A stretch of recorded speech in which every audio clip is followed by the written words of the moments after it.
ದೇವದೂತರ ಸೃಷ್ಟಿ ಅಥವಾ ದೇವದೂತರ ಬಗ್ಗೆ ನಾವು ನೋಡ್ತಾ ಇರುವ ಹಾಗೆ ದೇವದೂತರಲ್ಲಿ ಮುಖ್ಯನಾದಂಥ ದೂತನು ಲೂಸಿಫರನು ಹೇಗೆ ಬಿದ್ದು ಹೋದನು ಆ ಒಂದು ವಿಷಯ ಇವತ್ತು ನಾವು ನೋಡಲಿಕ್ಕಿದ್ದೇವೆ. ಅದಕ್ಕೆ ಸಂಬಂಧಪಟ್ಟ ಹಾಗೆ ಹೇಗೋ ದೂತರನ್ನು ಮಾಡಿದ ಬಗ್ಗೆ ನೋಡುವಾಗ ಕೊಲೊಸ್ಸೆ 1:15-16 ವಚನ ನೋಡ್ತೇವೆ. ಕೊಲೊಸ್ಸೆಯವರಿಗೆ ಮೊದಲನೇ ಅಧ್ಯಾಯ 15 ಮತ್ತು 16 ವಚನಗಳು. ಆತನು ಅದೃಶ್ಯನಾದ ದೇವರ ಪ್ರತಿರೂಪನು, ಪ್ರತಿಯೊಂದು ಸೃಷ್ಟಿಗೆ ಜ್ಯೇಷ್ಠನೂ ಆಗಿದ್ದಾನೆ. ಯಾಕಂದರೆ ಭೂಮಿ ಮತ್ತು ಸ್ವರ್ಗದಲ್ಲಿರುವ ದೃಶ್ಯಾದೃಶ್ಯಗಳೆಲ್ಲವೂ ಸಿಂಹಾಸನಗಳಾಗಲಿ, ಇಲ್ಲವೇ ಪ್ರಭುತ್ವಗಳಾಗಲಿ, ಇಲ್ಲವೇ ದೊರೆತನಗಳಾಗಲಿ, ಇಲ್ಲವೇ ಅಧಿಕಾರಗಳಾಗಲಿ ಆತನಿಂದ ಸೃಷ್ಟಿಸಲ್ಪಟ್ಟವು.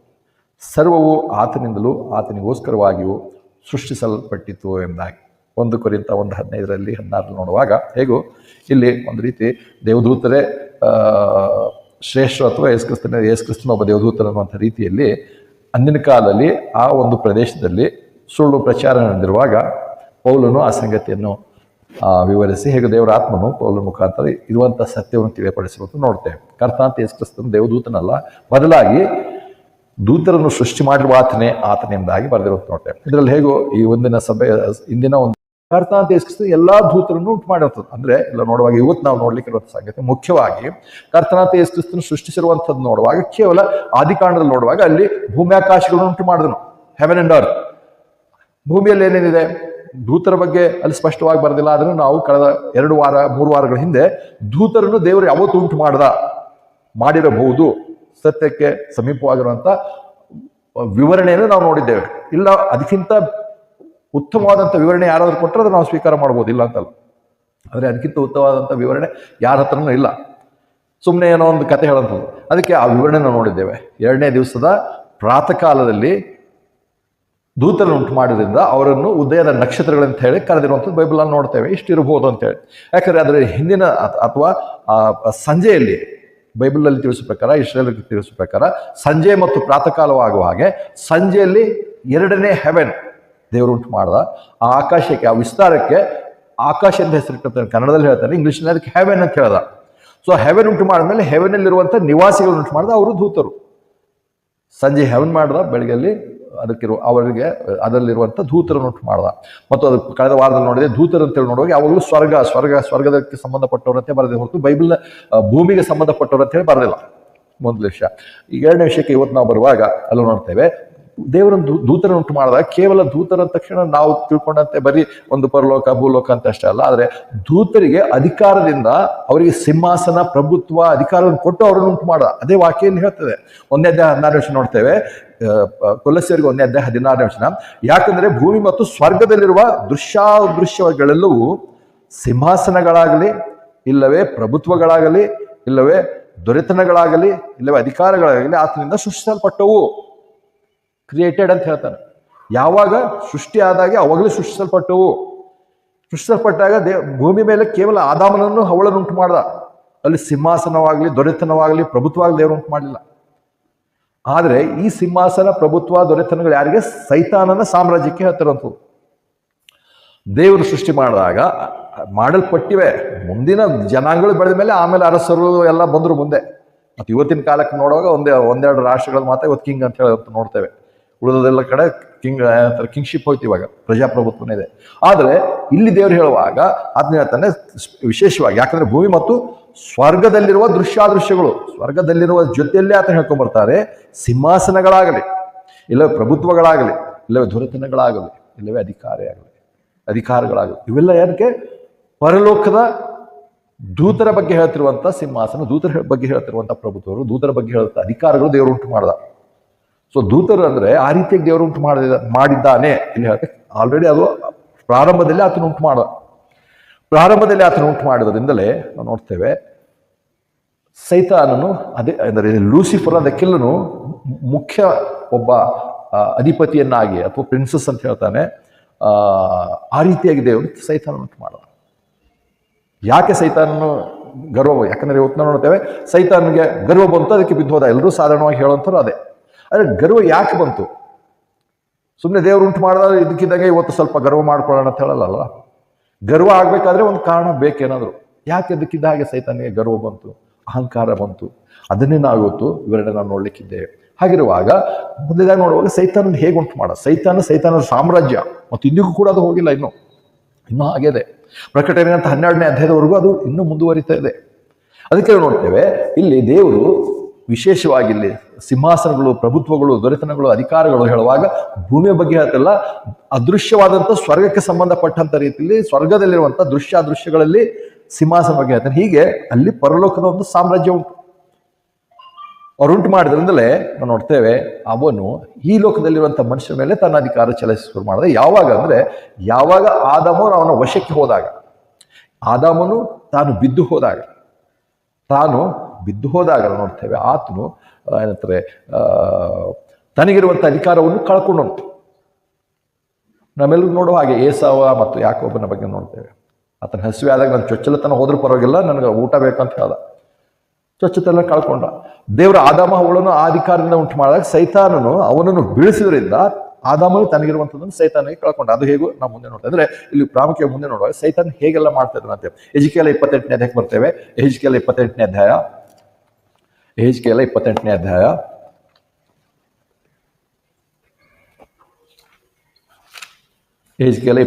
ಅಧ್ಯಾಯ ಅದರಲ್ಲಿ ನೋಡುವಾಗ ಆತ ನೋಡ್ತೇವೆ ಹೇಗೆ ಆತನ ಉಂಟು ಮಾಡ್ದಂದ್ರೆ ನೋಡ್ತೇವೆ 12ನೇ ವಚನ.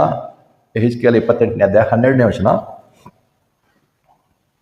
2 ಅಧ್ಯಾಯ ಏಷ್ಯಾನಲ್ಲಿ ಮತ್ತು ಎಹೆಜ್ಕೇಲಲ್ಲಿ 2 ಕಡೆ ಸೈತಾನ ಬೀಳುವಿಕೆ ಬಗ್ಗೆ ಬರೆದಿರೋದು ನೋಡ್ತೇವೆ. ಇಲ್ಲಿ ವಿಶೇಷವಾಗಿ ಇವತ್ತು ಎಹೆಜ್ಕೇಲ ನೋಡ್ತೇವೆ. ಎಹೆಜ್ಕೇಲ 28ನೇ ಅಧ್ಯಾಯ 12ನೇ ವಚನ.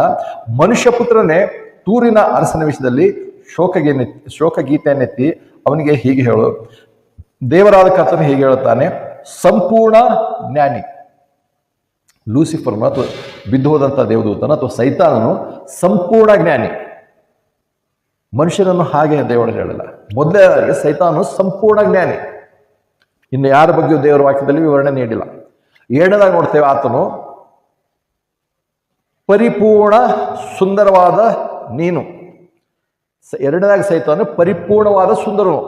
ಅದಕ್ಕೆ ನಾವು ಅನೇಕ ಸಾರಿ ಇದು ಸಾಂಗ್ ಇದಲ್ಲ, ನೀನು ಎಷ್ಟೋ ಸುಂದರ ಯೇಸು ಕ್ರಿಸ್ತನ ಸೌಂದರ್ಯದ ಬಗ್ಗೆ ಬೈಬಲಲ್ಲಿ ಬರೆದಿಲ್ಲ, ಅದಕ್ಕೆ ಹಾಡು ತಪ್ಪು ಅಂತ ಹೇಳ್ತೇವೆ. ಬೈಬಲಲ್ಲಿ ಯೇಸು ಕ್ರಿಸ್ತನ ಸೌಂದರ್ಯದ ಬಗ್ಗೆ ಎಲ್ಲಿ ವರ್ಣಿಸಿಲ್ಲ.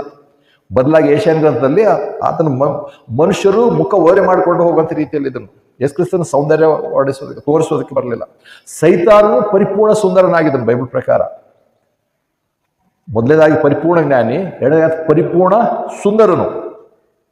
ಪರಿಪೂರ್ಣ ಸುಂದರನಾಗಿರುವಾಗ ನೋಡ್ತೇವೆ ಅನೇಕ ಸಾರಿ ನೋಡ್ತೇವೆ ಜ್ಞಾನ ಮತ್ತು ಸೌಂದರ್ಯ ಬಂದ ತಕ್ಷಣ ಗರ್ವ ಬಂತು. ಹೌದು, ಅನೇಕ ಸಾರಿ ಲೋಕದಲ್ಲಿ ಹಾಗಿದೆ. ಅನೇಕರಿಗೆ ತಾವು ಏನಂತಾರೆ ಹುಡುಗರಾಗಲಿ ಹುಡುಗಿಯರಾಗಲಿ ನೋಡ್ತೇವೆ ತಮಗಿರುವಂಥ ದೇಹದಾಢ್ಯತೆ ಅಥವಾ ಹೈಟು ಅವೆಲ್ಲ ನೋಡಿದ್ರೆ ಮಸಲ್ ಪವರ್ ಇದ್ದರೆ ಹುಡುಗರು ಹ್ಯಾಂಡ್ಸಮ್ ಭಾಳ ಚೆನ್ನಾಗಿದೆ ಅಂತ.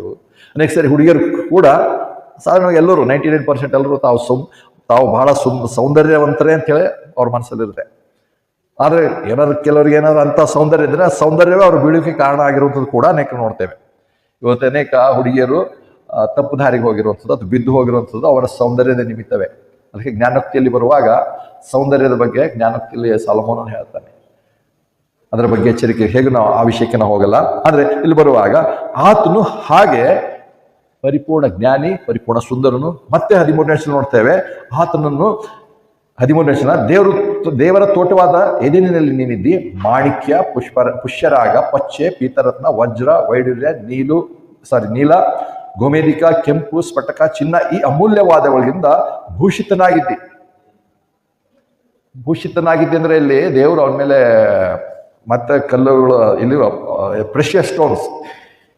ನಾವು ಕೇವಲ ಇವತ್ತು ಒಂದು ಚಿನ್ನಕ್ಕೋಸ್ಕರ ಬಹಳ ಹೋರಾಡ್ತೇವೆ, ಚಿನ್ನದ ಬೆಲೆ ಉಂಟು. ಅದರ ಚಿನ್ನದಕ್ಕಿಂತಲೂ ಬೆಲೆ ಬಾಳುವಂಥ ವಜ್ರ ವೈಡೂರ್ಯಗಳು ಎಲ್ಲಿವೆ, ವಜ್ರ ವೈಡೂರ್ಯಗಳ ಹಾರ ಹಾಕಿದ್ದನಂತ ಹೇಳಿ ದೇವರು ಹೇಳ್ತಲ್ಲ, ಅವುಗಳ ಜೊತೆಲಿ ದೇವರು ಇವನನ್ನು ಉಂಟು ಮಾಡ್ದ.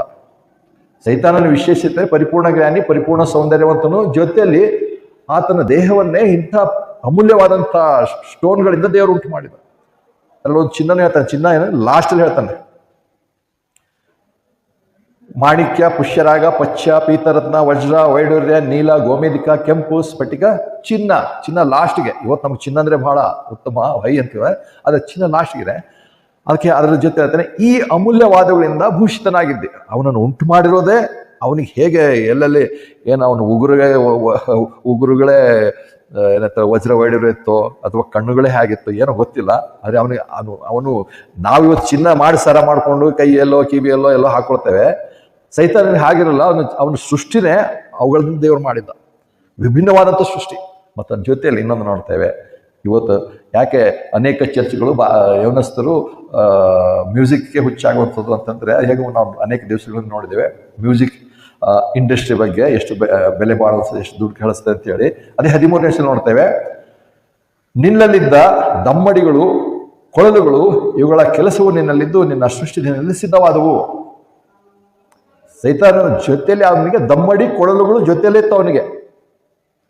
ಅನೇಕರು ಕೆಲವರು ಹಿಂದೆ ಮಾಡ್ತಾರೆ, ಇವಾಗಲೂ ಮಾಡ್ತಾರೆ. ಒಬ್ಬರೇ ಹೇಗೋ ಅವ್ರು ಸಹಾಯ ತಗೋತಾರೆ, ಮೈಕಿಗೆ ಮೌತಾರ್ಗನ್ ಫಿಕ್ಸ್ ಮಾಡಿ ಗಿಟಾರ್ ಹಿಡ್ಕೊಂಡು ಡ್ರಮ್ಸು ಹಿಡ್ಕೊಂಡು ಎಲ್ಲ ಹೊರಗಿಂದ ತೋರಿಸ್ಕೊಂಡು ಬಾರಿಸ್ತಾರೆ. ಆದರೆ ಸೈತಾನಿಗೆ ದೇವರು ಹೇಳ್ತಾನೆ, ನೀನು ಸೃಷ್ಟಿಯಾದಂಥ ದಿವಸದಲ್ಲಿ ದಮ್ಮಡಿ ಕೊಳಲುಗಳು ಕೂಡ ನಿನ್ನಲ್ಲಿತ್ತು. ಇನ್ಬಿಲ್ಟ್ ಮ್ಯೂಸಿಕ್ ಸಿಸ್ಟಮ್ ಅವನಲ್ಲಿತ್ತು. ಇವತ್ತೇ ನಮಗೆ ಇನ್ಸ್ಟ್ರೂಮೆಂಟ್ ಬೇಕು, ಏನೋ ಇವು ಭಾಳ ಲೇಟೆಸ್ಟ್ ಆಗಿದ್ರೆ ಆಯ್ತು 10-20 ವರ್ಷ ಹಿಂದೆ ಎಲೆಕ್ಟ್ರಾನಿಕ್ ಕೀಬೋರ್ಡ್ ಅಂತ ಹೇಳ್ಬೋದು. ಎಲೆಕ್ಟ್ರಾನಿಕ್ ಕೀಬೋರ್ಡ್ಗಿಂತ ಮುಂಚೆ ಎಲ್ಲರೂ ಬೇರೆ ಬೇರೆ ಇನ್ಸ್ಟ್ರೂಮೆಂಟ್ ಇಟ್ಕೋಬೇಕಾಯ್ತಲ್ಲ. ಕೊಳಲು ಬೇಕಾದ್ರೆ ಕೊಳಲು ಬೇಕು, ಟ್ರಂಪೆಟ್ ಬೇಕು ಟ್ರಂಪೆಟ್, ಡ್ರಮ್ಸು ಎಲ್ಲ ಬೇರೆ ಬೇರೆ ಬೇಕಾಗಿತ್ತು. ಆದರೆ ಒಂದು 15-20 ವರ್ಷದಿಂದ ಎಲೆಕ್ಟ್ರಾನಿಕ್ ಕೀಬೋರ್ಡ್ ಬಂತು. ಒಂದೇ ಸಾಮಗ್ರಿಯಲ್ಲಿ ಎಲ್ಲ ಏನಂತಾರೆ ಸ್ವರಗಳನ್ನು ಮತ್ತು ರಿದಮ್ ಕೂಡ ತೆಗೆಯುವಂಥ ಒಂದು ಮ್ಯೂಸಿಕ್ ಸಿಸ್ಟಮ್ ಕಂಡುಹಿಡಿದ್ರು. ಇವರು ಮನುಷ್ಯನೇ ಈ ರೀತಿ ಮಾಡುವಾಗ ಸೈತಾನ ಅದಕ್ಕಿಂತ ಉತ್ತಮವಾಗಿ ದೇವರು ಉಂಟು ಮಾಡಿದ ಅವನಲ್ಲಿ ಕೊಳಲುಗಳು ದಮ್ಮಡಿ ಅದೇ ಅಂದರೆ ಒಂದು ರೀತಿ ಕೀಬೋರ್ಡ್ ಅವನ ಜೊತೆಯಲ್ಲೇ ಇತ್ತು. ಅದಕ್ಕೆ ಏನು ಹೇಳ್ತಾನೆ, ನೀನು ಅವುಗಳಿಂದಲೇ ನೀನು ಸೃಷ್ಟಿಯಾಗಿದ್ದಿ. 13ನೇ ಕೆಳಗೆ ಹೇಳ್ತೇವೆ, ಇವುಗಳ ಕೆಲಸವು ನಿನ್ನಲ್ಲಿದ್ದು ನಿನ್ನ ಸೃಷ್ಟಿ ದಿನದಲ್ಲಿ ಸಿದ್ಧವಾದವು. ನಿನ್ನ ಸೃಷ್ಟಿ ದಿನದಲ್ಲೇ ಇವೆಲ್ಲ ವಜ್ರವೈಡುಗಳಿಂದ ಮ್ಯೂಸಿಕ್ ಇನ್ಸ್ಟ್ರೂಮೆಂಟ್ ಅನ್ನು ನೀನು ಸೃಷ್ಟಿಯಾದೆ. ಸೈತಾನನು ಅಂಥ ಒಬ್ಬ ಶ್ರೇಷ್ಠವಾದಂಥ ವ್ಯಕ್ತಿ. ಆ ರೀತಿಯಾಗಿ ದೇವರು ಉಂಟು ಮಾಡೋದು. ಅದು ನಮ್ಮ ಮನಸ್ಸಲ್ಲಿ ಏನು ಮಾಡಿದ್ರೆ, ಸೈತಾನ ಹೆಂಗೆ ಮೋಸ ಮಾಡಿದ್ದಾನೆ, ಹೇಗೆ ವಂಚನೆ ಮಾಡಿದರೆ, ಸೈತಾನ ಅಂದರೆ ಭಯಪಡಬೇಕು. ಸೈತಾನ ಅಂದರೆ ಭಯಪಡ್ತಬೇಕಂದ್ರೆ, ಸೈತಾನ ಅಂದರೆ ಕಪ್ಪುಗಿರ್ತಾನೆ, ಸೈತಾನ ಅಂದರೆ ಕೊಂಬುಗಳಿರ್ತವೆ, ಸೈತಾನ ಅಂದರೆ ಭಾಳ ಡೇಂಜರ್ ಇರ್ತಾನೆ, ಜನರಿಗೆ ಸುಳ್ಳು ಹೇಳ್ಬಿಟ್ಟಾನೆ. ಅದೇ ಜನರ ಮನಸ್ಸಲ್ಲಿ. ಆದರೆ ಹೇಗೋ ಅದರ ಬದಲಾವಣೆ ಏನಾಗಿದೆ ಮುಂದಿನ ದಿವಸಗಳು ನೋಡ್ತೇವೆ. ಆದರೆ ಇಲ್ಲಿ ಸೈತಾನನಾದರೂ ಅಂಥ ಶ್ರೇಷ್ಠ ಪರಿಪೂರ್ಣ ಜ್ಞಾನಿ, ಪರಿಪೂರ್ಣ ಸುಂದರ, ಅಮೂಲ್ಯವಾದಂಥ ಏನಂತಾರೆ ವಜ್ರ ವೈಡುಗಳಿಂದ ಮತ್ತು ಇನ್ಬಿಲ್ಟ್ ಮ್ಯೂಸಿಕ್ ಸಿಸ್ಟಮ್ನಿಂದ ದೇವರು ಸೈತಾನ ಉಂಟು ಮಾಡೋದು. ಅದಕ್ಕೆ ಒಂದು ಯೌವನಸ್ಥರಿಗೆ ಯಾವಾಗಲೂ ಮ್ಯೂಸಿಕ್ಕೇ ಹಾಳು ಮಾಡುವಂಥದ್ದು, ಮ್ಯೂಸಿಕ್ಕೇ ಅಟ್ರ್ಯಾಕ್ಟ್ ಮಾಡುವಂಥದ್ದು. ಇದು ಸೈತಾನಲ್ಲಿರುವಂಥದ್ದು. ಸೈತಾನಲ್ಲಿರುವಂಥ ಒಂದು ಆಕರ್ಷಣೆಯ ವಸ್ತು ಅದಾಗಿದೆ. ಇವತ್ತು ಜನ ಅದೇ ಮಾಡ್ತಿದ್ದಾರೆ. ಅನೇಕ ಸಭೆಗಳಂತ ಹೇಳೋಂಥದ್ದು ಮುಖ್ಯ ಅಟ್ರಾಕ್ಷನ್ ಏನು, ಮ್ಯೂಸಿಕ್ ಅವ್ರ ಹತ್ರ. ಅದಕ್ಕೊಂದು ಹೆಸರು ಇಡ್ತಾರೆ, ವರ್ಷಿಪ್ ಮಾಡ್ತಾರಂತೆ. ಬೈಬಲಲ್ಲಿ ದೇವರು ಎಲ್ಲೂ ಹಾಗೆ ವರ್ಷಿಪ್ ಮಾಡೋಕ್ಕೆ ಹೇಳಿಲ್ಲ. ಅದಕ್ಕೆ ನಾವು ಕಳೆದ ಒಂದು ವಾರ ಹಿಂದೆ ನಾನು ಹಳೆ ಒಂದು ಸಂದೇಶ ನಾನು ಫೇಸ್ಬುಕ್ಕಲ್ಲಿ ಹಾಕಿದೆ. ಅನೇಕರು ಅದೇ ಹೇಳ್ತಾರೆ, ದಾವಿದನ್ನು ನಾವು ಕುಣಿದ ಹಾಗೆ ನಾವು ಕುಣಿತೇವೆ. ದಾವಿದು ಕುಣಿದಿಲ್ವಾ, ಅದಕ್ಕೆ ನಾವು ಡಾನ್ಸ್ ಮಾಡ್ತೇವೆ. ಚರ್ಚಲ್ಲಿ ಡಾನ್ಸ್ ಮಾಡೋ ತಪ್ಪಂದ್ರೆ ಅವ್ರು ಅದೇ ಹೇಳ್ತಾರೆ, ದಾವಿದು ಕುಣಿದಿಲ್ವಾ, ದಾವಿದನ ಹಾಗೆ ನಾವು ಕುಣಿತೇವೆ ಅಂತ ಹೇಳ್ತಾರೆ. ಅದಕ್ಕೆ ನಾನು ಹಾಕಿದ್ದೆ, ಅಥವಾ ದೇವ್ರು ಹಾಕಿಲ್ಲ ಉಂಟು. ದಾವಿದು ಬರೀ ಡಾನ್ಸ್ ಮಾಡ್ತಿರ್ಲಿಲ್ಲ. ದಾವಿದನು ಕಿನ್ನರಿಯನ್ನು ಬಾರಿಸಿದ್ರೆ ದೆವ್ವ ಓಡಿ ಹೋಗ್ತಾ ಇತ್ತು. ಸೌಲನಿಗೆ ಅವಾಗ ದುರಾತ್ಮ ಬರ್ತಾ ಇತ್ತು. ದುರಾತ್ಮ ಬಂದಾಗ ದಾವಿದನ್ನು ಹೋಗಿ ಕಿನ್ನರಿ ಬಾರಿಸ್ತಿದ್ದ. ಕಿನ್ನರಿ ಬಾರಿಸಿದ್ರೆ ದುರಾತ್ಮ ಓಡಿ ಹೋಗ್ತಿತ್ತು. ಈ ಡಾನ್ಸ್ ಮಾಡೋರು ಅದನ್ನು ಮಾಡ್ಬೇಕಲ್ಲ. ದಾವಿದನಂಗೆ ಡಾನ್ಸ್ ಮಾಡಕ್ ಬೇಕಂತ ಇವರಿಗೆ, ಆದ್ರೆ ಕಿನ್ನರಿ ಬಾರಿಸಿ ದೆವ್ವ ಓಡಿಸೋದು ಬರಲ್ಲ ಅವ್ರಿಗೆ. ಯಾವ್ಯಾವ್ದು ಬೇಕೋ ಅವು ಹಾಕಿ ಆರಿಸ್ಕೊಳ್ಳೋಂಥದ್ದು, ಯಾವ್ಯಾವ್ದು ನಮ್ಗೆ ಇಷ್ಟ ಇದೆ ಅವು ತೋರಿಸೋಂಥದ್ದು.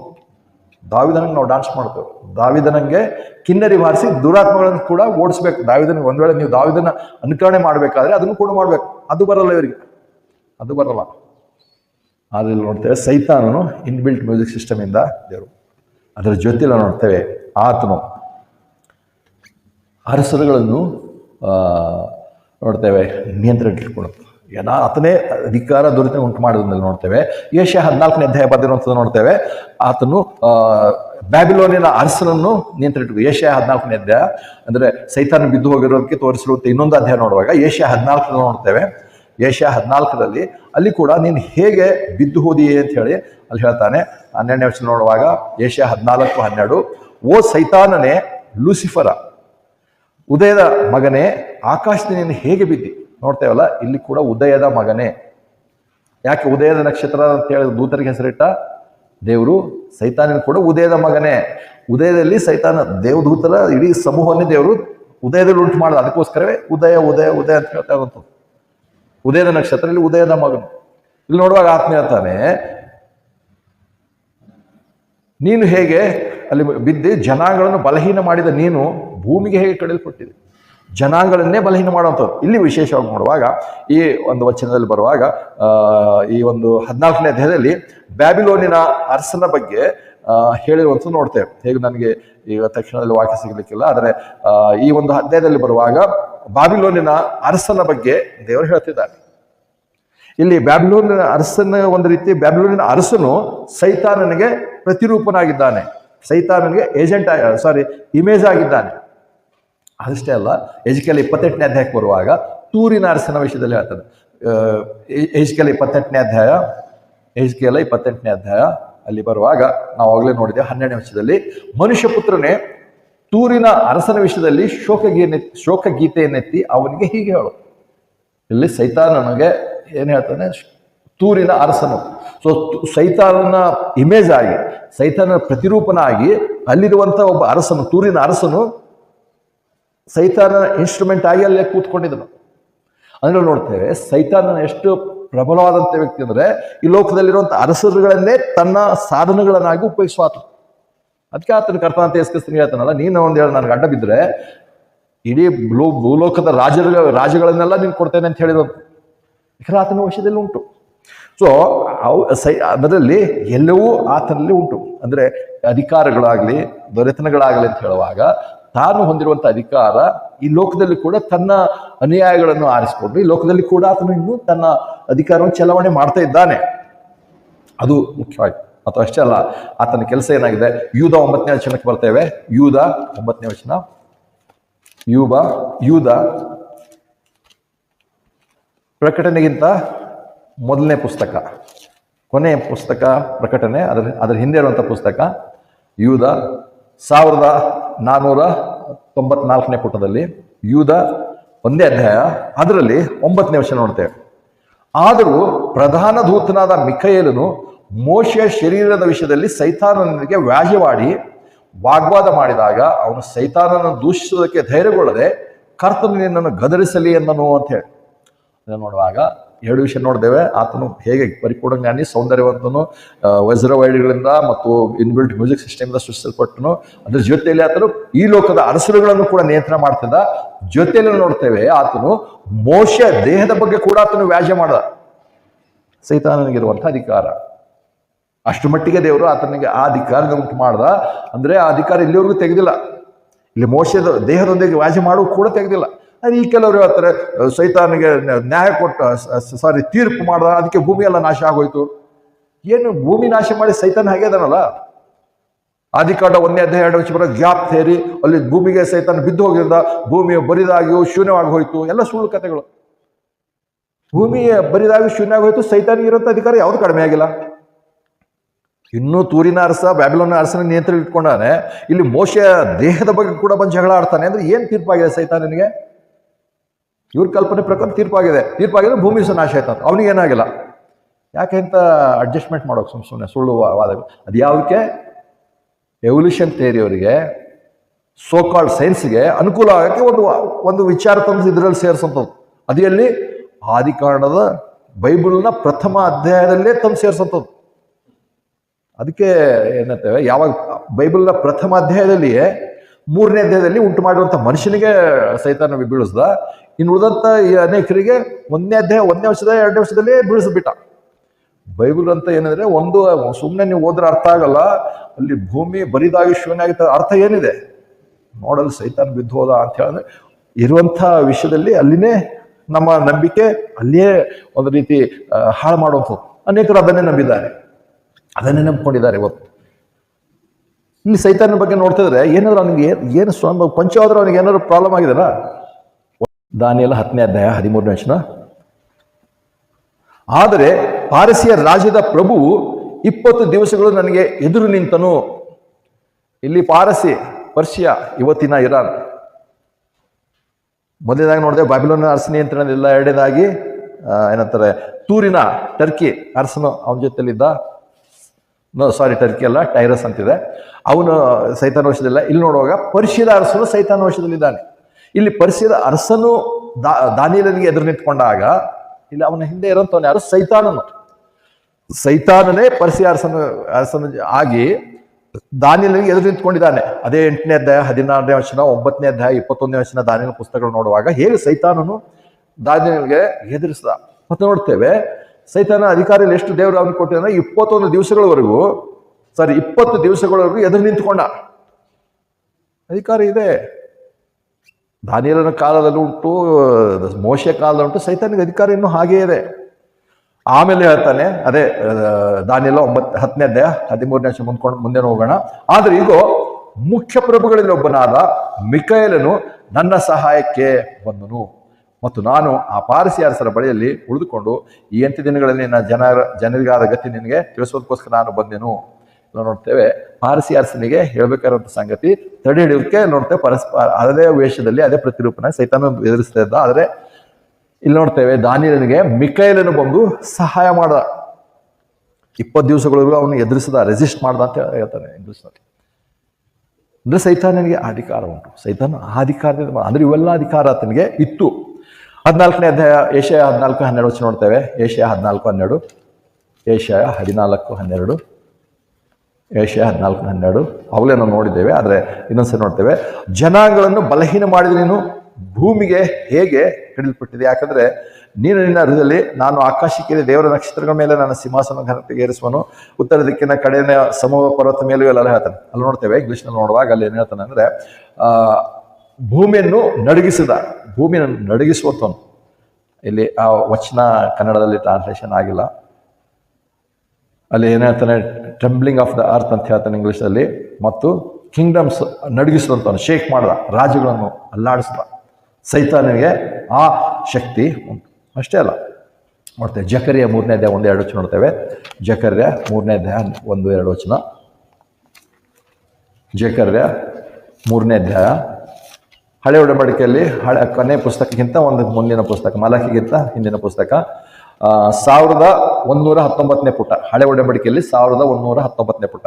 ಜಕರ್ಯ 3ನೇ ಅಧ್ಯಾಯ 1ರಿಂದ ನೋಡ್ಕೊಂಡು, ಇದಲ್ಲದೆ ಆತನು ನನಗೆ ಕರ್ತನ ದೂತನ ಮುಂದೆ ನಿಂತಿರುವ ಪ್ರಧಾನ ಯಾಜಕನಾದ ಇವನನ್ನು ಎದುರಿಸುವುದಕ್ಕೆ ಅವನ ಬಲಪಾರ್ಶ್ವದಲ್ಲಿ ನಿಂತ ಸೈತಾನನನ್ನು ತೋರಿಸಿದನು.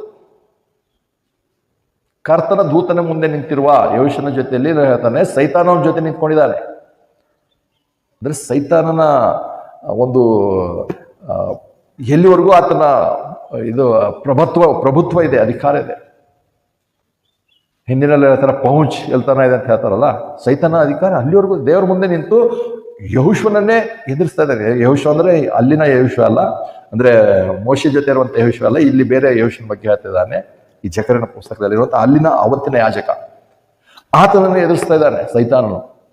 ಅಂದ್ರೆ ಇಲ್ಲಿ ನೋಡುವಾಗ ವೈಯಕ್ತಿಕವಾಗಿ ಸೈತಾನನ ಇರುವಂತ ವಿಶೇಷತೆ ಜೊತೆಲಿ ಆತನಿಗೆ ಇರುವಂತ ಅಧಿಕಾರ, ಜೊತೆಯಲ್ಲಿ ದೇವರ ಸೇವಕರನ್ನೇ ವಿರೋಧಿಸುವಂತ ಅಧಿಕಾರದಿಂದ ಸೈತಾನ ಇದ್ದಾನೆ. ಇಂಥ ಒಬ್ಬ ದೊಡ್ಡ ಸೈತಾನನು ದೇವರು ಉಂಟು ಮಾಡೋಣ ಅಂತ ದೊಡ್ಡ ವ್ಯಕ್ತಿ. ಆತನು ನಮಗಿಂತ ಶ್ರೇಷ್ಠನೇ. ಮತ್ತು ಅಷ್ಟೇ ಅಲ್ಲ, ಅದಕ್ಕೆ ನೋಡ್ತೇವೆ ಯೂದ 9ನೇ ಅಧ್ಯಾಯದಲ್ಲಿ ಯೂದ 9ನೇ ವಚನ ನೋಡಿದೇವಲ್ಲ, ಅಲ್ಲಿ ಏನ್ ಹೇಳ್ತಾನೆ, ಮಿಕಾಯೇಲನು ಕೂಡ ಒಂದು ಕರ್ತನು ನಿನ್ನನ್ನು ಗದರಿಸಲಿ ಅಂತ ಹೇಳ್ದ. ಕರ್ತನು ನಿನ್ನನ್ನು ಗದರಿಸಲಿ, ನಾನು ಗದರಿಸ್ತೇನೆ ಅಂತ ಹೇಳ್ತಾರಲ್ಲ. ಇವತ್ತು ಕೆಲವು ಸುಳ್ಳು ಪಾಠಗಳಿದಲ್ಲ, ಸ್ಟೇಜ್ ಮೇಲೆ ಹೋಗಿ ಐ ಬೈಂಡ್ ಯು, ಬೈಂಡ್ ಸೈತಾನಿಗೆ ಬೈಂಡ್ ಮಾಡ್ತೇನೆ ಅಂತ ಹೇಳ್ತಾರೆ. ಎಲ್ಲಿ ಬೈಂಡ್ ಮಾಡ್ತಾವೆ? ಸುಳ್ಳು ಸೇವಕರು, ಸೈತಾನನ ಸೇವಕರೇ ಸುಮ್ಮನೆ ಹಂಗೆ ಡ್ರಾಮಾ ಮಾಡ್ತಾರೆ. ಸೈತಾನಾದರೂ ಉನ್ನತವಾದ ಶ್ರೇಷ್ಠವಾದ ಅವರಿಗೆ ಮುಖ್ಯಸ್ಥನ, ಅದು ಅವ್ರಿಗೆ ಬಿಟ್ಟು ಕೆಲವು ಅವನ ಜೊತೆ ಬಿದ್ದು ಹೋದಂಥದ್ದು ದೂತರು ಇದ್ದಾರೆ, ಅವಕ್ಕೆ ದೆವ್ವ ಅಂತ ಹೇಳ್ತೇವೆ. ಒಂದು ದೆವ್ವಕ್ಕೆ ಬೈಂಡ್ ಮಾಡೋಕೆ ಇವ್ರಿಗೆ ಆಗಲ್ಲ, ಸೈತಾನಿಗೆ ಏನು ಬೈಂಡ್ ಮಾಡ್ತಾರೆ? ಸುಮ್ಮನೆ ಏನೋ ಬಾಯಿ ಇದೆ, ಮಾತಿದೆ, ಜನ ಇದ್ದಾರೆ, ಒಂದು ಏನೋ ಹೇಳ್ತಾ ಇರಬೇಕು. ಅವರು ಪವರ್ಫುಲ್, ನಮ್ಮ ಭಾಷೆ ಪವರ್ಫುಲ್ ಅಂತ ಹೋಗ್ತಾರೆ. ಅದೇ ಅವ್ನು ಸೈತಾನನ ಸೇವಕ, ಅವನು ಸೈತಾನ ವ್ಯಕ್ತಿಯಾಗಿ ಕೆಲಸ ಮಾಡ್ತಿದ್ದಾನೆ. ಅಂದರೆ ಎಲ್ಲಿ ನೋಡ್ತೇವೆ ಸೈತಾನನಂಥ ಪ್ರಭುತ್ವಾಧಿಕಾರ ಉಳ್ಳಂಥ ವ್ಯಕ್ತಿ ದೇವರ ಸೇವಕರನ್ನೇ ವಿರೋಧಿಸುವ. ಅದಕ್ಕೆ ನೋಡ್ತೇವೆ ಆತನ ಇನ್ನೊಂದು ಹೆಸರು ಹೇಳ್ತಾನೆ, ಸಹೋದರನನ್ನು ದ್ವೇಷಿಸುವಂಥವನು. ಪ್ರಕಟಣೆ 12ನೇ ಅಧ್ಯಾಯಕ್ಕೆ ಬರ್ತೇವೆ. ಪ್ರಕಟಣೆ 12ನೇ ಅಧ್ಯಾಯ 10ನೇ ವಚನ. ಪ್ರಕಟಣೆ 12ನೇ ಅಧ್ಯಾಯ 10ನೇ ವಚನ. ಆಗ ಸ್ವರ್ಗದಲ್ಲಿ ಮಹಾಶಬ್ದ ನಾನು ಕೇಳಿದನು, ಅದು ಈಗ ರಕ್ಷಣೆಯೂ ಶಕ್ತಿಯು ನಮ್ಮ ದೇವರ ರಾಜ್ಯವು ಆತನ ಕ್ರಿಸ್ತನ ಅಧಿಕಾರವೂ ಬಂದವು. ಇಲ್ಲಿವರೆಗೂ ಬಂದಿಲ್ಲ. ಪ್ರಕಟಣೆ ಗ್ರಂಥ 12ನೇ ಅಧ್ಯಾಯ 10ನೇ ವಚನ ಬರುವಾಗ ಅಲ್ಲಿ ಹೇಳ್ತಾರೆ ಅವಾಗ ಬಂದವು ಅಂದ್ರೆ ಇವತ್ತಿನ ಕಾಲಕ್ಕೂ ಇನ್ನು ಮುಂದೆ ಬರ್ಲಿಕ್ಕಿದೆ. ಅದ್ರ ಜೊತೆಲಿ ಏನ್ ಹೇಳ್ತಾನೆ, ಯಾಕಂದ್ರೆ ಹಗಲಿರುಳು ನಮ್ಮ ಸಹೋದರರ ಮೇಲೆ ನಮ್ಮ ದೇವರ ಮುಂದೆ ದೂರು ಹೇಳಿದ ಈ ದೂರುಗಾರರು ದಬ್ಬಲ್ಪಟ್ಟಿದ್ದಾನೆ. ಸೈತಾನನ ಕೆಲಸ ಏನಿದೆ, ಹಗಲಿರುಳು ದೇವರ ಮುಂದೆ ದೂರು ಹೇಳುವಂಥದ್ದು. ಅಂದ್ರೆ ದೇವರ ಸಮಕ್ಷಮದಲ್ಲಿ ಇದ್ದಾನೆ. ಇನ್ನೂ ಸೈತಾನ ಇವತ್ತಿಗೂ ಕೂಡ ಹಾಗಿದ್ದಾನೆ. ಅಂದ್ರೆ ಇಲ್ಲಿ ನೋಡಿದಾಗ ಸೈತಾನನ ಒಂದು ಅಧಿಕಾರ, ಸೈತಾನ ನಮಗಿಂತ ಎಷ್ಟು ವಿಶೇಷವಾದಂತಹ ವ್ಯಕ್ತಿ ಅಂತ ಹೇಳಿ ನಾವು ನೋಡ್ತಾ ಇದ್ದೇವೆ. ಹಾಗೆ ಸೈತಾನನು ಅರಸರುಗಳನ್ನು ಉಪಯೋಗಿಸಿರುವ ಹಾಗೆ ನಮಗೆ ಇಂದಿನ ಬಹಳ ಹತ್ತಿರದಲ್ಲಿರುವಂತಹ ಒಂದು ಇತಿಹಾಸ ನೋಡುವಾಗ ಹಿಟ್ಲರನ್ನು ಕೂಡ ಸೈತಾನನು ಹಾಗೆ ಉಪಯೋಗಿಸಿದ. ಲಕ್ಷಾಂತರ ಇಸ್ರೇಲರನ್ನು ಬಹಳ ಕ್ರೂರವಾಗಿ ಸಾಯಿಸಿರುವಂತ ನೋಡುವಾಗ ಸೈತಾನನೇ ಹಿಟ್ಲರ ಮೂಲಕವಾಗಿ ಆತನ ಕೆಲಸ ಮಾಡಿದ. ಮತ್ತು ಅಷ್ಟೇ ಅಲ್ಲ, ಅವನ ವಾಯ್ಸ್ ಬಗ್ಗೆ ಹೇಳ್ತಾರೆ, ಆತನು ಹಿಟ್ಲರ್ನು ಸುಮ್ಮನೆ ವೈಯಕ್ತಿಕವಾಗಿ ಅಥವಾ ತಾನೊಬ್ಬನೇರವಾಗಿ ಜನರ ಮುಂದೆ ಮಾತಾಡುವಾಗ ಅವನ ವಾಯ್ಸ್ ಬೇರೆ ಇತ್ತಂತೆ. ಯಾವಾಗ ಆತನು ಭಾಷಣ ಮಾಡೋಕ್ಕೆ ಶುರು ಮಾಡ್ತಿದ್ನೋ ಆತನ ವಾಯ್ಸ್ ಚೇಂಜ್ ಆಗ್ತಿತ್ತಂತೆ. ಅಂದರೆ ಜನರ ಭಾಷಣಗಳಿಂದಲೇ ಜನರನ್ನು ಮರಳು ಮಾಡುವಂಥದ್ದಲ್ಲ. ಇವತ್ತು ನಮ್ಮ ದೇಶದಲ್ಲಿ ಕೂಡ ಅದೇ ಆಗ್ತಿರೋದು, ಪಾಲಿಟಿಷಿಯನ್ ಮಾಡೋದು. ಮತ್ತು ಸೈತಾನನ ಮುಖ್ಯವಾದಂಥ ಗುಣಲಕ್ಷಣ ಯಾವಾಗಲೂ ಅದೇ, ಅವನಿಗೆ ವಾಕ್ಚಾತುರ್ಯ ಉಂಟು. ಮುಂದೆ ಬಂದಾಗ ಆತನೇ ಪೌಲನು ಮತ್ತು ಬೇರೆ ಬೇರೆ ನೋಡುವಾಗ ಆತನು ದೇವದೂಷಣೆ ಮಾಡ್ತಾನೆ. ಆ ಬಾಯಿಂದ ದೊಡ್ಡ ದೊಡ್ಡ ಮಾತುಗಳನ್ನು ಆಡ್ತಾನೆ ಅಂತ ಹೇಳ್ತಾನೆ. ವಾಕ್ಚಾತುರ್ಯ, ಜನರನ್ನು ಮರಳುಗೊಳಿಸುವಂಥ ಶಕ್ತಿಯೇ ಅವನಲ್ಲುಂಟು ಸೈತಾನನಿಗೆ. ಅಂತ ಸೈತಾನನು ಎಲ್ಲ ನೋಡ್ತೇವೆ ದೇವರ ಮುಂದೆ ಆತನ ಹೇಳ್ತಾರಂತದೆ ಅಂದರೆ ಆತನ ದೇವರ ಮುಂದೆ ನಿಂತ್ಕೊಂಡು ಯಾವಾಗಲೂ ದೂರು ಹೇಳುವಂತನು, ಅಕ್ಯೂಸರ್ ಆಫ್ ಬ್ರದರ್ ಅಂತ ಹೇಳ್ತಾನೆ. ಸೈತಾನ ಇವತ್ತಿಗೂ ಆ ಕೆಲಸ ಮಾಡ್ತಿದ್ದಾರೆ. ಸೊ ಹಿಟ್ಲರನು ಅಂತ, ಹಿಟ್ಲರ್ನಾಗಲಿ ಮುಂದೆ ಬರುವಂಥ ಆಂಟಿಕ್ರೈಸ್ಟ್ ಆಗಲಿ ವಾಕ್ಚಾತುರ್ಯ ಹೇಳುವಂಥವ್ರು. ಅವರ ಭಾಷಣವೇ ಜನರನ್ನು ಮರಳು ಮಾಡುವಂಥದ್ದು ಮಾತುಗಳೇ. ಅದು ಹಿಟ್ಲರ್ನಲ್ಲಿ ಕೂಡ ಇತ್ತು. ಹಾಗಿರುವಾಗ ಇಷ್ಟೆಲ್ಲ ನಡೀತದೆ, ಇಷ್ಟೆಲ್ಲ ಇತ್ತು. ಇಷ್ಟೆಲ್ಲ ಇರುವಾಗ ಸೃಷ್ಟಿಯ 6ನೇ ದಿವಸದಲ್ಲಿ ಏನಾಯಿತು? ಸೃಷ್ಟಿಯ 6ನೇ ದಿವಸ ಅಂದರೆ ಸೈತಾನ ದೇವರು ಹೇಗೆ ಉಂಟು ಮಾಡ್ದ, ಪ್ರಭುತ್ವ ಸಿಂಹಾಸನ ಉಂಟು ಮಾಡ್ದ, ಅದಕ್ಕೆ ನಾನು ನೋಡ್ತಿದ್ದೆ. 6ನೇ ದಿವಸಕ್ಕೆ ಬರುವಾಗ 7ನೇ ದಿವಸದ ಪ್ರಾತಃ ಕಾಲದಲ್ಲಿ ದೇವರು ದೂತರನ್ನು ಉಂಟು ಮಾಡ್ದ. 6ನೇ ದಿವಸಕ್ಕೆ ಬರುವಾಗ ಆದಾಮ ಹವ್ವಳನ್ನು ದೇವರು ಉಂಟು ಮಾಡ್ದ. 1ನೇ ಅಧ್ಯಾಯ 26ನೇ ವಚನ ಬರೋಣ. ಆದಿಕಾಂಡ 1ನೇ ಅಧ್ಯಾಯ 26ನೇ ವಚನ. ಆದಿಕಾಂಡ 1ನೇ ಅಧ್ಯಾಯ 26ನೇ ವಚನ. ತರುವಾಯ ದೇವರು ನಮ್ಮ ರೂಪದಲ್ಲಿ ನಮ್ಮ ಹೋಲಿಕೆ ಸರಿಯಾಗಿ ಮನುಷ್ಯನನ್ನು ಮಾಡೋಣ, ಅವರು ಸಮುದ್ರದ ಮೀನಿನ ಮೇಲೆಯೂ ಆಕಾಶದ ಪಕ್ಷಿ ಮೇಲೆಯೂ ಪಶುಗಳ ಮೇಲೆಯೂ ಎಲ್ಲಾ ಭೂಮಿಯ ಮೇಲೆಯೂ ಭೂಮಿ ಮೇಲೆ ಹರಿದಾಡೋ ಪ್ರತಿಯೊಂದು ಕ್ರಿಮಿಯ ಮೇಲೆಯೂ ದೊರೆತನ ಮಾಡಲೇನು. ಹೀಗೆ ದೇವರು ಮನುಷ್ಯನನ್ನು ತನ್ನ ಸ್ವರೂಪದಲ್ಲಿ ಸೃಷ್ಟಿಸಿದನು. ದೇವರ ರೂಪದಲ್ಲಿ ಆತನು ಅವನನ್ನು ಸೃಷ್ಟಿಸಿದನು ಮತ್ತು ಅವರನ್ನು ಗಂಡು ಹೆಣ್ಣಾಗಿ ಸೃಷ್ಟಿಸಿದನು. ಇದಲ್ಲದೆ ದೇವರು ಅವರನ್ನು ಆಶೀರ್ವದಿಸಿದನು ಮತ್ತು ದೇವರು ಅಭಿವೃದ್ಧಿಯಾಗಿ ಹೆಚ್ಚಿ ಭೂಮಿಯನ್ನು ತುಂಬಿಕೊಂಡು ಅದನ್ನು ವಶ ಮಾಡಿಕೊಂಡ್ರೆ ಮತ್ತು ಸಮುದ್ರದ ಮೀನಿನ ಮೇಲೆಯೂ ಆಕಾಶ ಪಕ್ಷಿ ಮೇಲೆಯೂ ಮತ್ತು ಭೂಮಿ ಮೇಲೆ ಚಲಿಸುವ ಪ್ರತಿಯೊಂದು ಜೀವ ಮೇಲೆಯೂ ದೊರೆತನ ಮಾಡ್ರಿ ಎಂದು ಅವರಿಗೆ ಹೇಳಿದನು. ಯಾವಾಗ ಇದನ್ನು ದೇವರು ಆದಾಮನಿಗೆ ಉಂಟು ಮಾಡಿದ ದೇವರು ಹೇಳಿದನು, ಆವಾಗ ಸೈತಾನನಿಗೆ ಶುರು ಆಯಿತು. ನನ್ನ ಸೃಷ್ಟಿ ಏನಿದೆ ಮನುಷ್ಯರಿಗಿಂತ ಶ್ರೇಷ್ಠ. ಯಾಕೆ? ಇಬ್ರಿಯ ಪತ್ರಿಕೆ 2ನೇ ಅಧ್ಯಾಯಕ್ಕೆ ಬರ್ತೇವೆ. ಇಬ್ರಿಯ ಪತ್ರಿಕೆ 2ನೇ ಅಧ್ಯಾಯ 7ನೇ ವಚನ. ಇಬ್ರಿಯ 2ನೇ ಅಧ್ಯಾಯ 7ನೇ ವಚನ. ಇಬ್ರಿಯ 2ನೇ ಅಧ್ಯಾಯ 7ನೇ ವಚನ. ನೀನು ಅವನನ್ನು ದೂತರಿಗಿಂತ ಸ್ವಲ್ಪವೇ ಕಡಿಮೆಯಾಗಿ ಮಾಡಿದಲ್ಲ. ಮೊನ್ನೆ ಯಾರಂದ್ರೆ 6ನೇ ವಚನ ನೋಡ್ಕೊಂಬರೋಣ. ಇಬ್ರಿಯ 2ನೇ ಅಧ್ಯಾಯ 6ನೇ ವಚನದಿಂದ. ಆದರೆ ಒಬ್ಬನು ಒಂದಾನೊಂದು ಸ್ಥಳದಲ್ಲಿ ಮನುಷ್ಯನು ಎಷ್ಟು ಮಾತ್ರದವನು ಅಂದರೆ ಕೀರ್ತನೆಯಲ್ಲಿ ಬರೆದಿರುವಂಥದ್ದು ರಿಪೀಟ್ ಮಾಡ್ತಾ ಇದ್ದಾನೆ. ಅವನನ್ನು ನೀನು ಯಾಕೆ ನೆನೆಸಬೇಕು? ಇಲ್ಲವೇ ನರಪುತ್ರನ ಎಷ್ಟವನು, ಅವನನ್ನು ಯಾಕೆ ದರ್ಶಿಸಬೇಕು? ನೀನು ಅವನನ್ನು ದೂತರಿಗಿಂತ ಸ್ವಲ್ಪವೇ ಕಡಿಮೆಯಾಗಿ ಮಾಡಿದ್ದೀಯಲ್ಲ. ನೋಡ್ತೇವೆ, ದೂತರಿಗಿಂತ ಕಡಿಮೆಯಾಗಿ ಮಾಡಿದ್ದಿ. ಮನುಷ್ಯನಿಗೆ ಯಾಕೆ ನೀನು ಏನಂತ ಇಲ್ಲಿ ಹೇಳ್ತಾನೆ, ಯಾಕೆ ನೀನು ಸಂದರ್ಶನ ಮಾಡಬೇಕು, ದರ್ಶನ ಮಾಡಬೇಕು? ಮನುಷ್ಯನ ಎಷ್ಟು ಮಾತ್ರದವನಿದ್ದಾನೆ, ಮನುಷ್ಯನ ಎಷ್ಟು ಮಾತ್ರದವನಿದ್ದಾನೆ, ನೀನು ಯಾಕೆ? ಮತ್ತು ಅಲ್ಲಿ ಹೇಳ್ತಾನೆ ದೂತರಿಗಿಂತ ಕಡಿಮೆ ಮಾಡಿದ್ದಿ. ಇಲ್ಲಿ ಸೈತಾನಿಗೆ ಏನಾಯ್ತು, ನನಗಿಂತ ಕಡಿಮೆ ಮಾಡಿರುವಂಥ ಮನುಷ್ಯನಿಗೆ, ಈ ಮನುಷ್ಯನಿಗೆ ಏನು ನಾನು ಸೇವೆ ಮಾಡ್ಬೇಕು. 1ನೇ ಅಧ್ಯಾಯ 14ನೇ ವಚನ. ಇಬ್ರಿಯ 1ನೇ ಅಧ್ಯಾಯ 14ನೇ ವಚನ. ಇಬ್ರಿಯ 1ನೇ ಅಧ್ಯಾಯ 14ನೇ ವಚನ. ಇವರೆಲ್ಲರೂ ರಕ್ಷಣೆಯನ್ನು ಬಾಧ್ಯವಾಗಿ ಹೊಂದಬೇಕಾಗಿರುವವರ ಸೇವೆಗೋಸ್ಕರ ಕಳಿಸಲ್ಪಟ್ಟ ಉಳಿಗದ ಆತ್ಮಗಳಲ್ಲವೋ? ಯಾರು? ದೂತರು. 13ನೇ ವಚನ ನೋಡ್ಕೊಂಡು ಬರೋಣ. 13ನೇ ಅದೇ 1ನೇ ಅಧ್ಯಾಯ 13ನೇ ವಚನದಿಂದ. ಆದರೆ ದೂತರಲ್ಲಿ ಯಾವನ ವಿಷಯದಲ್ಲಿ ಆದರೂ ನಾನು ನಿನ್ನ ವಿರೋಧಿಗಳನ್ನು ನಿನಗೆ ಪಾದಪೀಠವಾಗಿ ಮಾಡತಕ್ಕ ನನ್ನ ಬಲಗಳಿಗೆ ಕುಳಿತುಕೊಂಡಿದೆ ಎಂಬುದಾಗಿ ಎಂದಾದರೂ ಹೇಳಿದ್ದಾನೋ? ಇವರೆಲ್ಲರೂ ರಕ್ಷಣೆಯನ್ನು ಬಾಧ್ಯವಾಗಿ ಹೊಂದಬೇಕಾಗಿರುವವರ ಸೇವೆಗೋಸ್ಕರ ಕಳಿಸಲ್ಪಟ್ಟ ಉಳಿಗದ ಆತ್ಮಗಳಲ್ಲವೋ? ದೂತರ ಕೆಲಸ ಅಂದರೆ ಇಲ್ಲಿ ವಿಶೇಷವಾಗಿ ರಕ್ಷಣೆ ಹೊಂದಿರುವಂಥವ್ರ ಬಗ್ಗೆ ಹೇಳ್ತಾನೆ. ಬಿದ್ದು ಹೋದ್ಮೇಲೆ ರಕ್ಷಣೆ ಹೊಂದುವುದಕ್ಕೆ ಸೇವೆ ಮಾಡುವಂಥ ದೂತರನ್ನಾಗಿ ದೇವರು ಉಂಟು ಮಾಡ್ದ. ಸೊ ಲೂಸಿಫರನ ಕೆಲಸ ಕೂಡ ಏನಂದ್ರೆ, ಲೂಸಿಫರನೇ ನೋಡು, ಈಗ ನಮ್ಮ ಸ್ವರೂಪದಲ್ಲಿ ನಮ್ಮ ಹೋಲಿಕೆಗೆ ಆದಾಮ ಹವ್ವಳನ್ನು ಉಂಟು ಮಾಡಿದ್ದೇನೆ, ನಿನ್ನ ಕೆಲಸ ಏನಂದ್ರೆ ಇವನಿಗೆ ಸೇವೆ ಮಾಡುವಂಥದ್ದು. ಅದು ಸೈತಾನಿಗೆ ಏನಾಯ್ತು, ನನ್ನ ಸೃಷ್ಟಿ ನೋಡಿದ್ರೆ ಬೇರೆ. ಆದಾಮನ ಬಗ್ಗೆ ದೇವರು ಹೇಳಿಲ್ಲ. ಆದಾಮನು ಸೌಂದರ್ಯವಂತನಾಗಿ ಉಂಟು ಮಾಡ್ದ, ಆದಾಮನಿಗೆ ವಜ್ರ ವೈಡೂರ್ಯ ಚಿನ್ನದಿಂದ ಉಂಟು ಮಾಡ್ದ, ಆದಾಮನಿಗೆ ಇನ್ಬಿಲ್ಟ್ ಮ್ಯೂಸಿಕ್ ಸಿಸ್ಟಮ್ನಿಂದ ಉಂಟು ಮಾಡ್ದ ಬರ್ದಿಲ್ಲಲ್ಲ. ಆದಾಮನಿಗೆ ಏನು ಬರೀ ಮಣ್ಣಿನಿಂದ ಮಾಡ್ದ, ಮೂಗಿನಲ್ಲಿ ಶ್ವಾಸ ಹೋದ, ಬದುಕುವಂಥ ಜೀವಿ ಆದ. ಸೈತಾನ್ ನೋಡಿದ್ಕೊಂಡು ಇವ್ ನನಗಿಂತ ಕೀಳು ಮಟ್ಟ, ಮಣ್ಣಿನಿಂದ ಮಾಡಲ್ಪಟ್ಟಂಥವ್ರು, ಇವನಿಗೆ ಹೋಗಿ ನಾನು ಸೇವೆ ಮಾಡ್ಬೇಕಾ? ಜೊತೆಯಲ್ಲಿ ನನಗೆ ಈ ಅಧಿಕಾರ ಕೊಟ್ಟಲ್ಲ, ಬರೀ ಆಕಾಶದಲ್ಲಿ ಅಧಿಕಾರ ಇದ್ರೆ ಭೂಮಿ ಮೇಲಿರುವಂಥ ಅಧಿಕಾರ ಎಲ್ಲ ಆದಾಮನಿಗೆ ಕೊಡ್ತೇನೆ ದೇವರು ಹೇಳ್ತಿದ್ದಾನೆ. ಆವಾಗ ಅವನಿಗೆ ಬಂತು ಗರ್ವ, ಅಹಂಕಾರ. ಯಾವುದೋ ಒಂದು ಕಂಪೇರ್ ಮಾಡಕ್ಕೆ ಇದ್ದಾಗಲೇ ಗರ್ವ ಬರುತ್ತಲ್ಲ. ಮೊದಲೇ ಉಂಟು ಮಾಡಿದಾಗ ದೇವರು ಸೈತಾನನ್ನು ಉಂಟು ಮಾಡಿದ ತಕ್ಷಣ ಅವನಿಗೆ ಗರ್ವ ಬಂತು, ಅದಕ್ಕೆ ಬಿದ್ದೋದ. ಉಂಟು ಮಾಡಿದ ಸುಮ್ಮನೆ ಯಾಕೆ ಗರ್ವ ಬರುತ್ತೆ ಅವನಿಗೆ? ಆ ಸೈತಾನ್ ಯಾವುದರ ಜೊತೆಯಲ್ಲಿ ಕಂಪೇರ್ ಮಾಡುವಾಗಲಿ, ಯಾವಾಗ ತನ್ನ ಘನತೆಗಿಂತ ಕಡಿಮೆ ಇರೋದಕ್ಕೆ ಸೇವಕನಾಗಬೇಕು, ತನಗಿರುವಂಥ ಕಡಿಮೆ ಇರೋವನಿಗೆ ಎಲ್ಲ ಅಧಿಕಾರ ಕೊಡ್ತಾನೆ ಅಂದಾಗ ಅವನಿಗೆ ಅವಾಗಲೇ ಗರ್ವ, ಅಹಂಕಾರ ಬರುತ್ತೆ. ಅದಕ್ಕೆ ಇವತ್ತು ಮನುಷ್ಯನ ಸ್ವಭಾವ ಕೂಡ ಅದೇ. ಯಾವಾಗಲೂ ಅಹಂಕಾರವೇ ನಮ್ಮ ಬೀಳುವಿಕೆಗೆ, ಬೀಳುವುದಕ್ಕಿಂತ ಮುಂಚೆ ಗರ್ವ ಬರ್ತಂತೆ. ಸೊಲೊಮೋನನು ಜ್ಞಾನೋಕ್ತಿಗಳಲ್ಲಿ ಬಂದಿರೋಂತ ನೋಡ್ತೇವೆ. ನಮ್ಮಲ್ಲಿ ಅನೇಕರಿಗೂ ಅದೇ, ಮನುಷ್ಯರು ಕೂಡ ಗರ್ವವೇ ಮುಖ್ಯವಾಗಿ ಮೊದಲೇ ಪಾಪಕ್ಕೆ ಕಾರಣ ಆಗಿರುವಂಥ ಸೈತಾನನಿಗೆ. ಆದರೆ ಆ ಗುಣ ಇನ್ನೂ ನಮ್ಮ ಮನುಷ್ಯರ ನಮಗೂ ಕೂಡ ಹೋಗಿಲ್ಲ. ಅವಾಗ ಗರ್ವ ಬರುತ್ತೆ. ಸಣ್ಣ ಸಣ್ಣ ವಿಷಯದಲ್ಲಿ ಇನ್ನೊಬ್ಬರ ಮೇಲೆ ಇನ್ನೊಂದು ವಿಷಯದ ಬಗ್ಗೆ, ಜ್ಞಾನವಾಗಲಿ, ಸೌಂದರ್ಯವಾಗಲಿ, ಹಣವಾಗಲಿ, ಆಸ್ತಿ ಆಗಲಿ, ಇವೆಲ್ಲ ನೋಡ್ಕೊಂಡು ನಾವು ಗರ್ವ ಪಡ್ತೇವೆ. ಅವರೇನು ನಮಗಿಂತ ಏನು ನಾವು ಶ್ರೇಷ್ಠರು. ಗರ್ವದ ಅನೇಕ ರೂಪಗಳಿವೆ, ಅದನ್ನು ನೋಡ್ತೇವೆ. ಸೈತಾನನಿಗೆ ಅವತ್ತು ಗರ್ವ ಬಂತು. ಇಲ್ಲಿ ಹೋದ್ರೆ ಅಲ್ಲಿವರೆಗೂ ಅದಕ್ಕೆ ಹೇಳ್ತಾನೆ, ನೀನು ಸೃಷ್ಟಿಸಿರುವಂಥ ದಿವಸದಲ್ಲಿ ನೀನು ಭಾಳ ಚೆನ್ನಾಗೇ ಇದ್ದಿ. ಎಜ್ಕೇಲ 28ನೇದಲ್ಲಿ ನೋಡಿದೆವಲ್ಲ, ಅವನು ಸೃಷ್ಟಿ ಮಾಡಿದಾಗ ನನಗಿಂತ ಇನ್ಯಾರಿದ್ದಾರೆ, ನಾನೇ ಭಾಳ ಶ್ರೇಷ್ಠ, ನನಗಿಂತ ಯಾರು ಇಲ್ಲವೇ ಇಲ್ಲ. ಆವಾಗ ನೋಡ್ತೇವೆ ಅಂದರೆ ಆತನ ಜೊತೆಯಲ್ಲಿ ಅದಕ್ಕೆ ಮಾಡಿದಾಗ ಆತನಿಗೆ ಪ್ರಭುತ್ವಗಳು, ಅಧಿಕಾರವು, ಸಿಂಹಾಸನವು ಎಲ್ಲವೂ ಕೊಡಲ್ಪಟ್ಟಿರುವಾಗ, ಎಲ್ಲವೂ ಆತನಿಗಿತ್ತು. ಆವಾಗಲೇ ಸೈತಾನ್ ಯಾವಾಗ ರಿಬೆಲ್ ಅಂತ ಹೇಳಿ ನೋಡ್ತೇವಲ್ಲ, ದಂಗೆ ಎದ್ದನು, ನಾನು ಆದಾಮನಿಗೆ ಸೇವಕನಾಗಲ್ಲ, ನನ್ನ ಜೊತೆ ಯಾರ್ಯಾರು ಬರ್ತೀರಾ ನೋಡು, ನನಗಿಷ್ಟ ಅಧಿಕಾರ ಇದೆ. ದೇವರು ಅವನಿಗಿರುವಂಥ ಏನಂತಾರೆ ಸೇವೆ ಇರುವಂಥ ಯಾವುದೇ ಅಧಿಕಾರವಾಗಲಿ ಅವನಿಗಿರುವಂಥ ಗುಣ ಕಿತ್ಕೊಳ್ಳಿಲ್ಲ ದೇವರು. ಮತ್ತು ನೋಡ್ತೇವೆ ಎಜ್ಕೇಲದಲ್ಲಿ ಮತ್ತು ಏಷ್ಯಾ ಗ್ರಂಥದಲ್ಲಿ ನೋಡ್ತೇವೆ ಕೆರೂಬಿಯರ ಬಗ್ಗೆ. ಎಜ್ಕೇಲ ಗ್ರಂಥದಲ್ಲಿ, ಎಜ್ಕೇಲ 1ನೇ ಅಧ್ಯಾಯದಲ್ಲಿ ನೋಡ್ತೇವೆ ಹೇಗೆ ಕೆರೂಬಿಯರನ್ನು ಹೇಗೆ ದೇವರು ಉಂಟು ಮಾಡ್ದ. ಕೆರೂಬಿಯರು ಮತ್ತು ಸೆರಫಿಯರ ಬಗ್ಗೆ ನೋಡುವಾಗ ಅವರ ಕಾಲಲ್ಲೇ ಚಕ್ರಗಳಿವೆ ಅಂತೆ. ಅವರು ಯಾವ ಕಡೆ ಓಡಬೇಕೋ ಆ ಕಡೆ ತಿರುಗಿ ಹೋಗಂಥದ್ದಲ್ಲ, ಹಾಗೆ ನೇರವಾಗಿ ಹೋಗ್ಬೇಕು.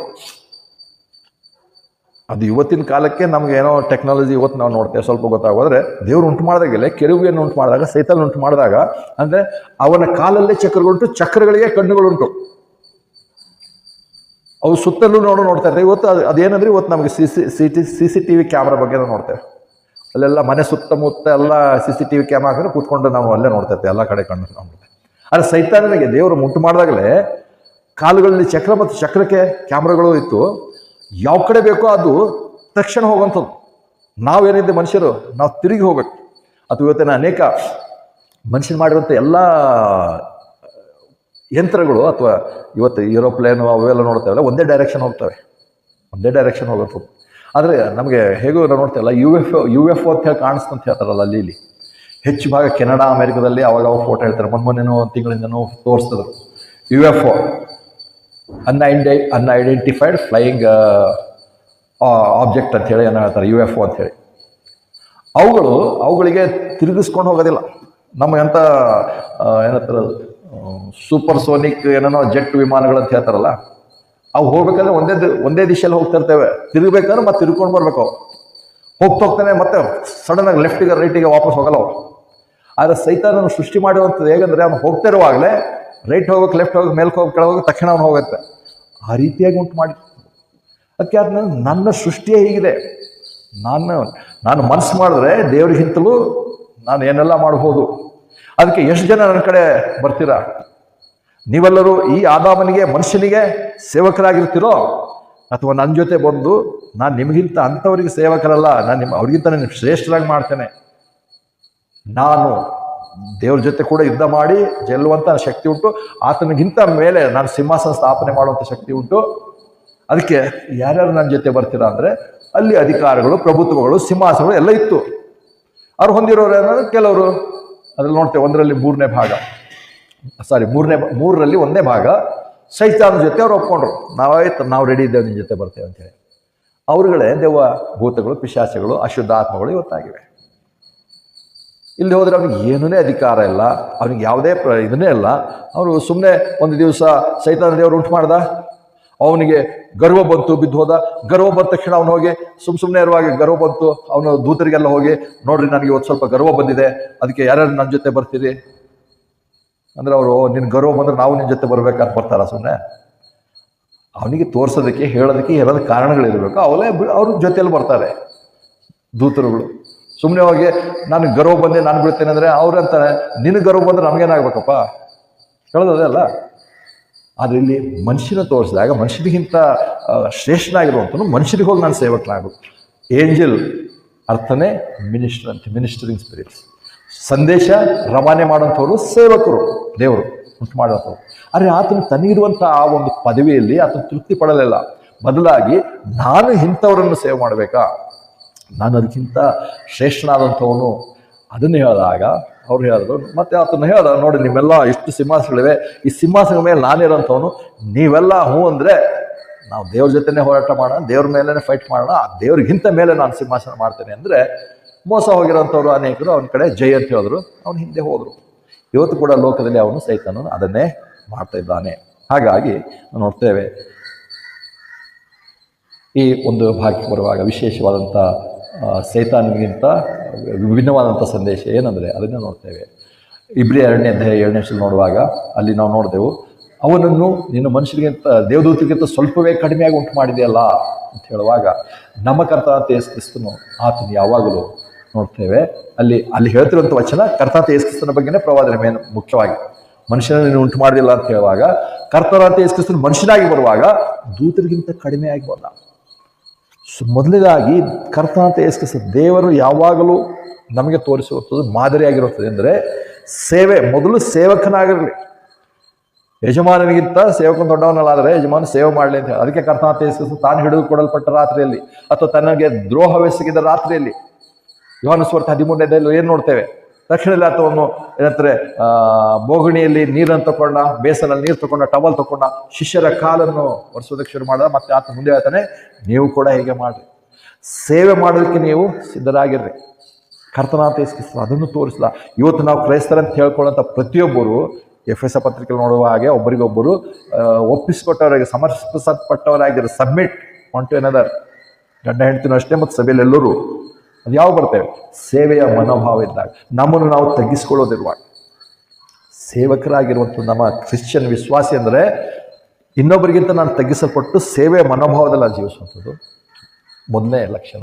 ಸೈತಾನನಿಗೆ ಅದೆಷ್ಟೇ ಆಗಲಿಲ್ಲ, ಬಿದ್ದು ಹೋದಾದರೆ ಇವತ್ತು ನಾವು ಕ್ರಿಸ್ತ ವಿಶ್ವಾಸಿಗಳಾಗಿರೋಂಥ ನಾವು ಕೊನೆಗೆ ಬರುವಾಗ ನಮ್ಮಲ್ಲಿ ಆ ಮನೋಭಾವನೆ ಇರಬೇಕಾಗಿದೆ. ಇಲ್ಲೇ ಹೋದರೆ ಅದಕ್ಕೆ ವಿರೋಧವಾಗಿರುವಂಥದ್ದು ಯಾವುದು ಅಂದರೆ ಗರ್ವ, ಅಹಂಕಾರ. ನಮ್ಗೆ ಅನೇಕ ಸಾರಿ ಒಂದೊಂದು ಸಾರಿ ಇರಲ್ಲ ನಮ್ಮ ಜೀವಿತದಲ್ಲಿ, ಒಂದೊಂದು ಸಾರಿ ನಮಗೆ ಬರುತ್ತೆ. ನಮ್ಮ ಹಿಂದಿನ ಜೀವಿತಗಳು ನೋಡಿದ್ರೆ ಅನೇಕ ಸಾರಿ ನಾವು ಬಡತನದಲ್ಲಿಯೋ ಅಥವಾ ಅನಾರೋಗ್ಯದಲ್ಲಿಯೋ ಬೇರೆ ಬೇರೆ ಸಮಸ್ಯೆಗಳಿದ್ದೇವೋ ಗೊತ್ತಿಲ್ಲ ಇರ್ತೇವೆ. ಆದರೆ ಕಾಲಕ್ರಮೇಣ ನಾವು ಮುಂದಕ್ಕೆ ಬಂದಾಗ ಹಳೆಯದನ್ನು ನಾವು ಮರ್ತು ಹೋಗ್ತೇವೆ. ಇದಕ್ಕಿಂದಾಗೆ ನಮಗೆ ಹಣ, ಆಸ್ತಿ, ಅಧಿಕಾರ ಎಲ್ಲ ಸಿಕ್ಬಿಟ್ಟಾಗ ಗರ್ವ ಬರೋದು ಇನ್ನೇನು ಬರುತ್ತೆ? ಗರ್ವನೇ ಬರೋದು, ಅಹಂಕಾರನೇ ಬರೋದು. ಇನ್ನಿಂದೆಲ್ಲ ನಾವು ಮರ್ತು ಹೋಗ್ತೇವೆ. ನಾವು ಹೇಗಿದ್ದೆವು, ದೇವರು ಹೇಗೆ ಕರ್ಕೊಂಬಂದ, ದೇವರು ಹೇಗೆ ನಡೆಸ್ದ, ಅದೇ ಒಂದು ಜ್ಞಾನ ನಮಗೆ ಇದ್ದರೆ, ಆ ಒಂದು ನೆನಪಿನಲ್ಲಿ ನಾವಿದ್ದರೆ ಖಂಡಿತವಾಗ್ಲೂ ಯಾವಾಗಲೂ ದೇವರಿಗೆ ಕೃತಜ್ಞತೆ ಸಲ್ಲಿಸ್ತಾ ನಾವು ಅದೇ ಮನೋಭಾವನೆಯಲ್ಲಿರ್ತೇವೆ. ಯಾವಾಗ ಅದನ್ನು ಮರ್ತು ಹೋಗ್ತೇವೋ, ಯಾವಾಗ ದೇವರ ನಡೆಸುವಿಕೆಯಲ್ಲಿ ನಾವು ಮರ್ತು ಹೋಗಿ ಕೊನೆಗೆ ನಾನೇ ಇಲ್ಲಿವರೆಗೂ ಬಂದೆ, ನಾನೇ ಇದನ್ನೇ ಸಂಪಾದಿಸಿದೆ, ನಾನೇ ಪರಿಪೂರ್ಣ ಜ್ಞಾನಿ, ನಾನೇ ಪರಿಪೂರ್ಣ ಸೌಂದರ್ಯವಂತನು, ನಾನಿಷ್ಟೆಲ್ಲ ಮಾಡಿದೆ ಅಂಥೇಳಿ ಯಾವತ್ತು ಬರುತ್ತೋ ಅವತ್ತು ಯಾವ ಮನುಷ್ಯನೂ ಕೂಡ, ವಿಶ್ವಾಸಿ ಕೂಡ ಮತ್ತೆ ಬಿದ್ದು ಹೋಗೋದಕ್ಕೆ ಸಾಧ್ಯತೆ ಉಂಟು, ಸೈತಾನನಂತೆ. ಅದರಲ್ಲಿ ರಕ್ಷಣೆ ಕಳ್ಕೊಳ್ತೇವೆ ಅನ್ನೋಂಥದ್ದಲ್ಲ. ಆದರೆ ಈ ಗುಣ ಬರುವಂಥ ಸರ್ವಸಾಮಾನ್ಯವಾಗಿ ನಮ್ಮೆಲ್ಲರಲ್ಲೂ ಬರ್ತಾ ಇರುತ್ತೆ, ಮತ್ತು ಅವಾಗವಾಗ ಬರ್ಬೋದೇನೋ.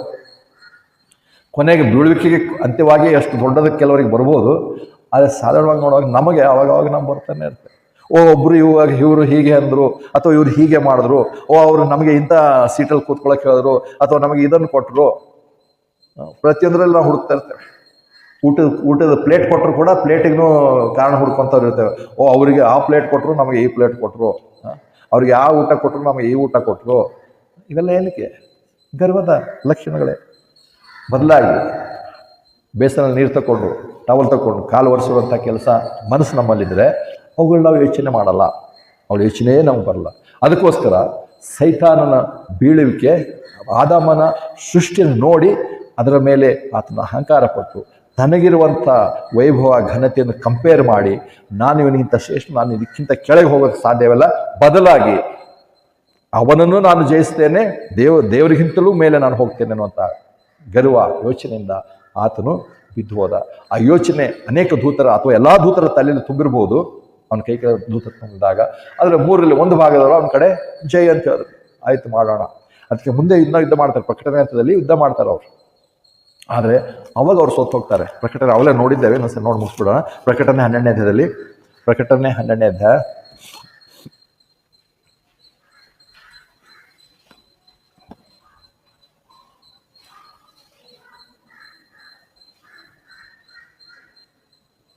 ಪ್ರಕಟಣೆ 12ನೇ ಅಧ್ಯಾಯ 7ನೇ ವಚನ. ಇದಲ್ಲದೆ ಆಕಾಶದಲ್ಲಿ ಯುದ್ಧ ನಡೀತು. ಮಿಕಾಯೇಲನು ಅವನ ದೂತರು ಘಟಸರ್ಪಕ್ಕೆ ವಿರೋಧವಾಗಿ ಯುದ್ಧ ಮಾಡಿದರು, ಮತ್ತು ಘಟಸರ್ಪನು ಅವನ ದೂತರು ಯುದ್ಧ ಮಾಡಿ ಸೋತು ಹೋದರು. ಸೊ ಆ ಯುದ್ಧಕ್ಕೋಸ್ಕರ ಅವನು ಸಿದ್ಧಪಡಿಸಿದಾನೆ, ರೆಡಿ ಇರ್ತಾನೆ, ಕಾಯ್ತಾ ಇರ್ತಾನೆ. ಮಾಡೋಣ, ಒಂದು ದಿವಸ ಯುದ್ಧ ಮಾಡೋಣ, ಮನುಷ್ಯ ಆದಾಮನ ಮೇಲೂ ದೇವರ ಮೇಲೂ ಯುದ್ಧ ಮಾಡಿ ನಾವು ಗೆಲ್ತೇವೆ. ನೋಡಿ ನಾನು ಎಷ್ಟು ಪವರ್ಫುಲ್ ಇದೆ, ನಾನು ಹೇಗಿದ್ದೇನೆ, ಹೇಗೆ ಮಾಡಲ್ಪಟ್ಟಿದ್ದೇನೆ, ನಾನು ಏನೆಲ್ಲ ಮಾಡ್ಬೋದು ಅಂದಾಗೆ ಕೆಲವರು ಅವನ ಜೊತೆ ಹೋದರು, ಬಿದ್ದು ಹೋದರು.